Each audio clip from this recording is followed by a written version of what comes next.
అలాగే అడ్వకేట్ శరత్ గారు జాయిన్ అయ్యారు. వెల్కమ్ టు డిబేట్ అండి. ముందుగా శరత్ గారు, మహిళా రిజర్వేషన్ బిల్లు ఎందుకు వీగిపోయిందంటే ఏం చెప్తారు? మహిళా రిజర్వేషన్ విషయంలో పార్టీల మధ్య నిజమైన కమిట్మెంట్ ఉందా, లేదంటే ఇది కేవలం రాజకీయ స్టంట్ అనుకోవచ్చా? ఒక్కటమ్మా, ఒక చిన్న విషయంలో నాకు కొద్ది అభ్యంతరం ఉంది. అదేమంటే యాక్చువల్లీ మహిళా బిల్లు మళ్ళీ నిన్న పెట్టాల్సిన అవసరం లేకుండే.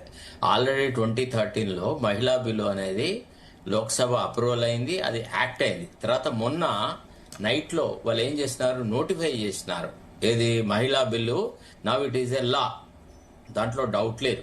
కాకపోతే ఇందులో ఒక మౌలికమైన అంశం ఏంటంటే ఆర్టికల్ 182లో ఒక క్లియర్ కట్ ఏముంది అంటే upon the completion of each census the allocation of seats in the house of the people to the states and division of each state shall take place అని ఉంది.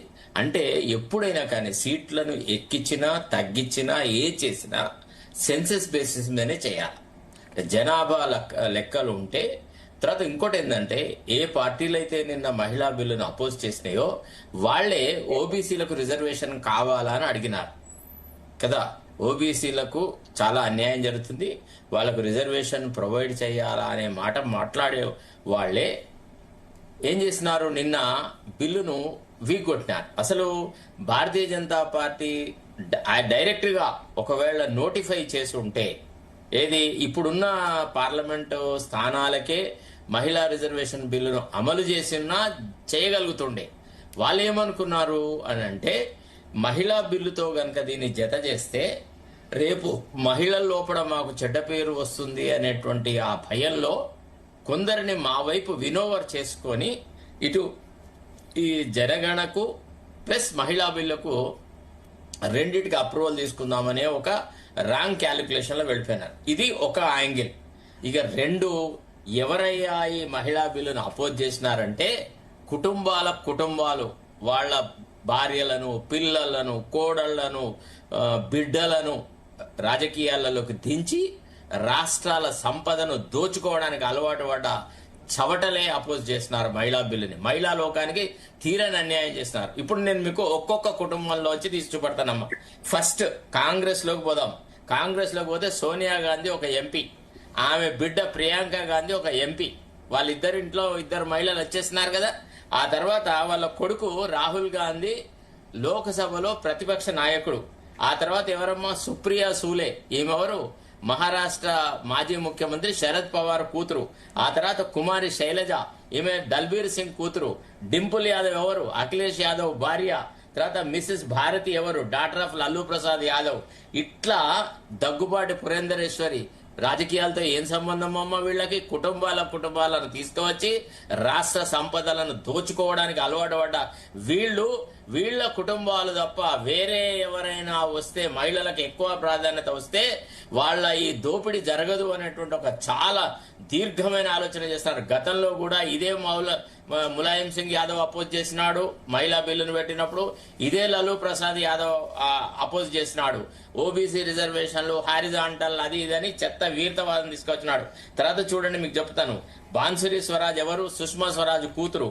పూనం మహాజన్ ఎవరు, ఇంతకు ముందు కేంద్రంలో మంత్రి ఉండే మహాజన్ గారి కూతురు. తర్వాత next Naveen Rana, wife of MLA Ravi Rana. ఇట్లా మనం రీజనల్ పార్టీస్ లోకి వస్తే డిఎంకే కరుణానిధి కూతురు కనిమౌలి. తర్వాత నెక్స్ట్ అమ్మా, నేను ఇవన్నీ చూసినాను, దయానిధి మారన్ ఎవరు డిఎంకే కుటుంబంలో సభ్యుడు. తర్వాత కే కవిత. ఎవరమ్మా వీళ్ళంతా? వీళ్ళకు రాజకీయాలతో ఏం సంబంధం? ఎక్కడి నుంచి వచ్చినారు వీళ్ళంతా? ఎట్లా వీళ్ళ కుటుంబాలు? ఇవాళ మన రాష్ట్రంలో కనుక మీరు పంచాయతీ ఎన్నికలు, మొన్న జరిగిన మున్సిపాలిటీ ఎన్నికలు చూస్తే మన మంత్రుల కుటుంబాలకు సంబంధించిన వాళ్ళు. సపోజ్ ఒక కాంగ్రెస్ కార్యకర్తగానో, ఒక భారతీయ జనతా పార్టీ కార్యకర్తనో, లేకపోతే ఇంకే పార్టీ కార్యకర్తగానో ఒకవేళ జెండా మోసిన వాళ్ళకి దరిదాపుల్లో కూడా రానియకుండా కుటుంబాలు ఏలడానికని, పరిపాలించడానికని దోపిడీకి అలవాటు పడ్డారు. మీరు గనక మొత్తం ఇక్కడి నుంచి అక్కడి వరకు భారతదేశంలో ఉన్న రీజనల్ పార్టీస్ అన్ని చూస్తే 7-8 మంది సభ్యులు ఒక రాష్ట్రం నుంచి శాసనసభ కన్నా ఎన్నికైనారు, పార్లమెంట్ కన్నా ఎన్నికైనారు. వీళ్ళు ఒక దీన్ని ఇది సెన్సెస్ అనే దాన్ని తీసుకువచ్చినారు, డీలిమిటేషన్ తీసుకువచ్చినారు అని ఒక కుంటి సాకును పెట్టేసేసి నిన్న మహిళా బిల్లును సర్వనాశనం చేస్తున్నారు. అంతేకాదు భవిష్యత్తులో మళ్ళా మహిళా బిల్లు తీసుకురావాలంటే చాలా అవరోధాలు సృష్టించేటువంటి వ్యవహారం చేస్తారు. మహిళలలో రాజకీయంగా చైతన్యం రావాలి, ఏం మీరు మీ కుటుంబాలు తప్ప ఇంకెవ్వడికి అవకాశాలు రావద్దా అని మహిళా నాయకులు ఎందుకు కంటెస్ట్ చేయరు, ఎందుకు వాళ్ళ పార్టీల మీద ప్రెషర్ తీసుకురాలనేది చాలా బాధాకరమైన విషయం. ఒక్కొక్క ఇంట్లో 3-4 అమ్మా. ఇప్పుడు ఫర్ ఎగ్జాంపుల్ మనం బీఆర్ఎస్ చూస్తే కేటీఆర్ ఉండే, హరీష్ రావు ఉండే, మన కేసీఆర్ ఉండే, తర్వాత సంతోష్ రావు ఉండే, ఎంతమంది అమ్మా? వాళ్ళ జనాభా ఎంత? నిన్న కాక మొన్న జనాభా లెక్కలు తీసుకొచ్చినారు కదా, ఏ కులాల వాళ్ళు ఎంతెంత మంది ఉన్నారని. మన కులాలతోని రాజకీయ ప్రాతినిధ్యాన్ని ఒకసారి మనం ఆలోచిద్దాం. ఇంతమంది అవసరం. మీ మాటలో మీరు శరత్ గారు ఒక్క నిమిషం మేడం ప్లీజ్, మీరు నేను చెప్పినాక మీరు మాట్లాడండి. నేను అనేది అయితే ఈ కుటుంబ పాలనను తీసుకువచ్చి దేశం మీద రుద్దడానికి అలవాటు పడ్డ రీజనల్ పార్టీస్ అన్నిటికీ గోకినట్టు అవుతుంది. వీళ్ళకే చాలా బాధ ఉంది. ఓన్లీ రీజనల్ పార్టీస్ శరత్ గారు, నేషనల్ పార్టీస్ లో కూడా చాలా చాలా ఫ్యామిలీస్ ఉన్నాయి కదా. ఎక్కడ నేషనల్ పార్టీస్ లో కూడా కొన్ని స్టేట్స్ వరకు చూసుకుంటే కుటుంబ పరంగా వంశపారపర్యంగా 2-3 టికెట్లు ఇచ్చిన పరిస్థితి పార్టీస్లలో, నేషనల్ పార్టీస్లలో ఒక భారతీయ జనతా పార్టీ దాదాపుగా అన్ని రాష్ట్రాల్లో ఉంది. ఆ తర్వాత నెక్స్ట్ నేషనల్ పార్టీ అంటే కాంగ్రెస్. అంటే కాంగ్రెస్ తో పోలిస్తే ఫ్యామిలీ రూల్ కనుక మీరు అంటే నా దగ్గర అంతా మొత్తం కంప్లీట్ గా నిన్న అంతా రాత్రి కూర్చొని 2 గంటల దాకా కూర్చొని స్టాటిస్టిక్స్ అనేది తీసినాను. మీరు కాంగ్రెస్ పార్టీలో ఎంతైతే ఫ్యామిలీ రూల్ ఉందో, ఎంతమంది కుటుంబ సభ్యులు వివిధ రాష్ట్రాలలో అధికారంలో ఉన్నారో, తర్వాత ఎమ్మెల్యే టికెట్లు పొంది ఓడిపోయినారో వాళ్ళతో పోలిస్తే బీజేపీలో ఎట్లా జరిగిందంటే ఫ్యామిలీ రూల్ ఉంది బీజేపీలో కూడా. ఎట్లా? తండ్రి చనిపోయినాక కూతురుకు, లేదా వాళ్ళ తల్లి చనిపోయినాక కూతురుకు ఇట్లా వచ్చినారు.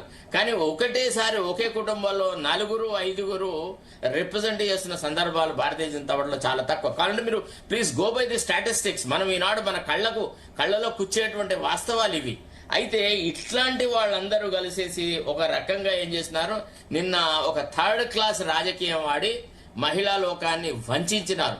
అయితే వీళ్ళకి భయం ఏంటంటే అవినీతి అనేది మహిళల ప్రాధాన్యత ఎక్కువ ఉంటే, రాజకీయాలలో వీళ్ళ ప్రమేయం అంటే ఎక్కువ ఉంటే తక్కువ ఉంటది కంపేర్ టు మేల్ పర్సన్స్. మనం రాజకీయాలలో చూస్తున్నాం చాలాసార్లు, మేల్ రాజకీయ నాయకులు ఎంతైతే అవినీతి పాలవుతారో అంత మహిళలు చేయరు.